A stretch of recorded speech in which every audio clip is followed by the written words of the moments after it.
Hello and welcome to the netLINK PROXY Podcast. My name is Armin Beck and I am the product manager of this product. I am the one that will guide you the next 10 minutes through this commissioning example. First of all, let us clarify what are the requirements. Here are the basic things that we need. First of all, you have to install Cycon.net completely. Then of course you need the netLINK proxy hardware. This device you can connect either to your Profinet switch or directly to your PC. To test the netLINK proxy functionality, you need of course a DP slave and a valid GSD file of it.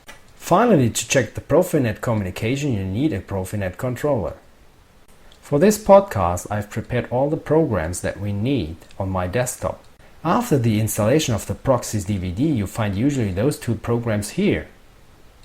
In order to configure the Profinet controller, I have installed Step 7 software from Siemens as well. Now let us start the commissioning. The very first utility you have to use is the Ethernet device utility. This program scans for Hilscher devices via broadcast messages. So press the scan button and you see here the program has found my netLINK device connected to my local subnet. When you click into the row NetIdent protocol with the right mouse button and say configure, you can now set up the netLINK proxy's IP address. Since netLINK by default has an IP address of 0. Look, when I make a rescan, my netLINK now has the IP address of my choice. So first commissioning step is now accomplished. My netLINK proxy has now a temporary IP address. The first commissioning step is now accomplished. As next, we have to start Cycon.net configuration utility.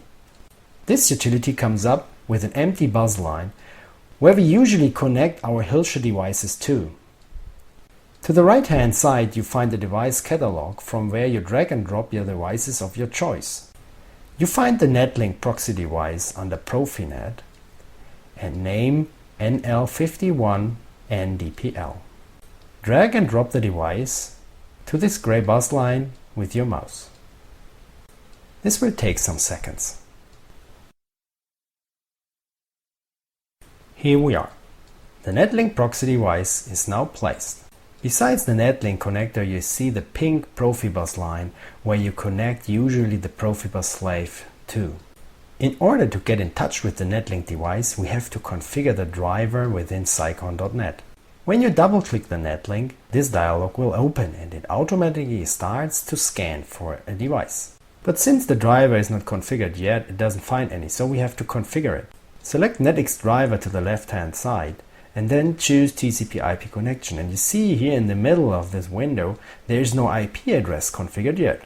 When you click the green plus in the middle of the screen, Cycon allows you to enter an IP address or an IP address range. This IP address or the range will be scanned. Once you click the scan button in the main window here.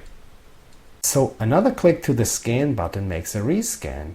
And here you see that my netLINK is now found by the driver. Just mark it and press apply. By pressing apply, the device is now physically assigned in Cycon. The device assignment is saved in Cycon later on when you save the project. So Cycon will remember this connection. Now we can continue with the Profibus configuration. Before we do a network scan on Profibus, we have to import the GSD file of the expected slave first. For this, use the network import device description entry from the top menu. I prepared my GSD file on my desktop. You have to select it. I don't have any bitmaps, so I say no, and I say yes. And what Cycon is now doing, it is updating the device catalog. This will take a while.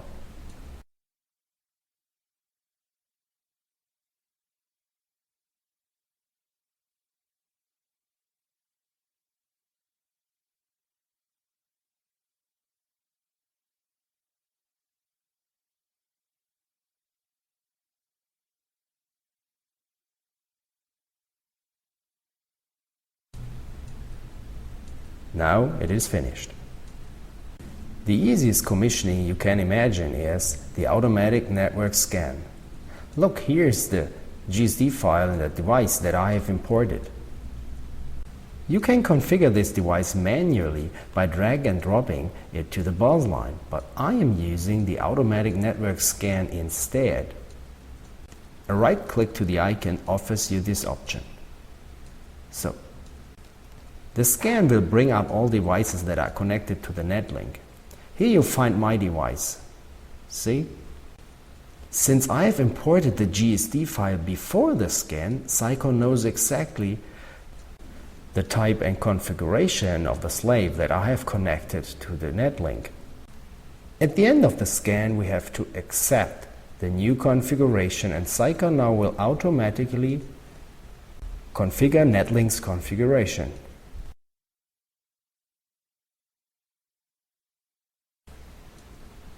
Here we are. At the pink bus line, you find now my scan slave. You see also here that the netLINK is now green marked. The green color tells you that Cycon is online with the device. Now we have to select disconnect to disable this connection,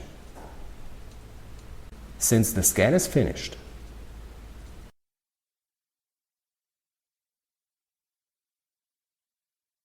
So see, everything is done now.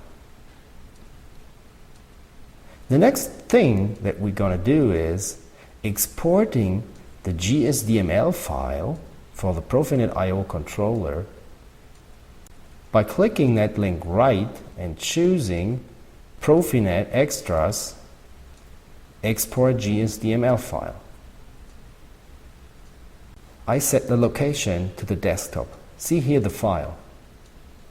This file we will import in step 7 later on. Finally, we have to download the Profibus configuration to netLINK. Again, use the right mouse button and choose Download from the drop-down menu. The software will now prepare the download and downloads the whole configuration in 3 steps. So, this was all. So let me repeat what we have done so far. We have auto-configured Profibus configuration, we have exported the GSDML file, and we have made a download. We are now ready and finished with the Cycon.net software, so we can close it. Since netLINK is again marked in green color, I select disconnect, and then I will save the project for reuse.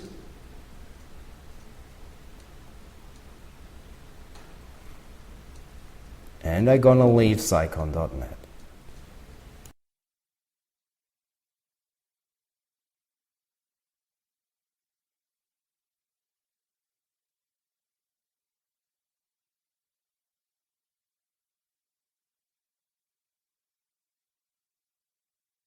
Before we configure the Profinet I/O controller, I just want to show you something. Since we set up the IP address temporarily and made a download via Cycon configuration software, you see that netLINK folds back to the IP address 0.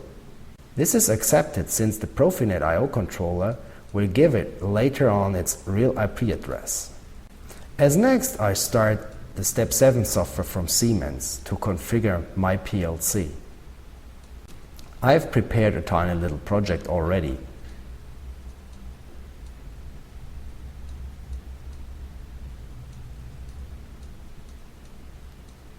In order to configure Profinet, you have to click on the PLC and choose Hardware.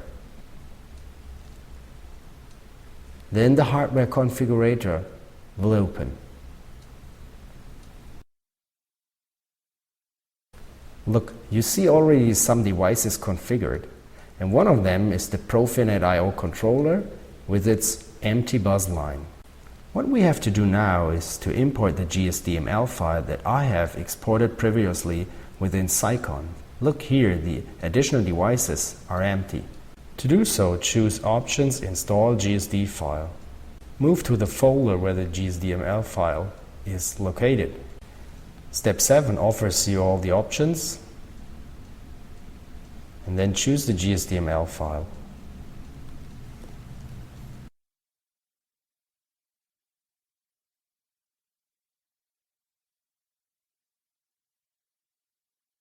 Step 7 will now update its device catalog as well.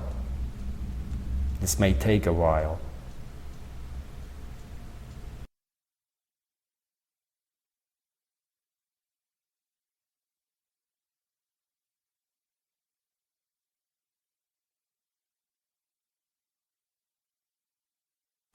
Now look, while before my list of additional devices was empty, now you find here the netLINK that I drag and drop now to the empty bus line. You can look to the device's configuration when you click on it.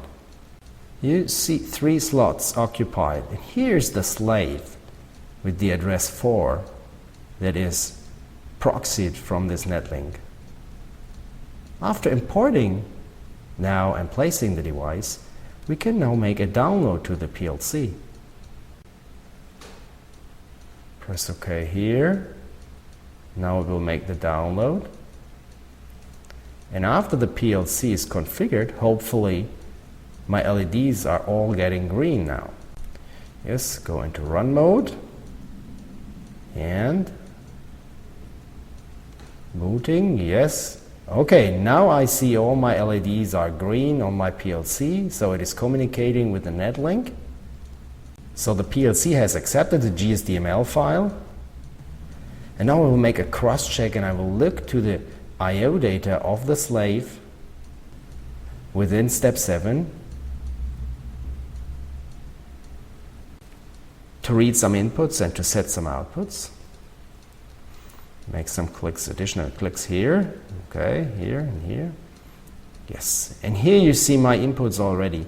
I have a rotary switch on my Profibus slave where I can change the inputs. Look what's happening when I move it up and down. Great. As next I will try some outputs. Set a value here, say modify, yes, and all my LEDs are now light up. Super. Dear audience, this was pretty much it. I hope I gave you a good impression of how easy netLINK can be configured. Thank you very much for your attention. Goodbye.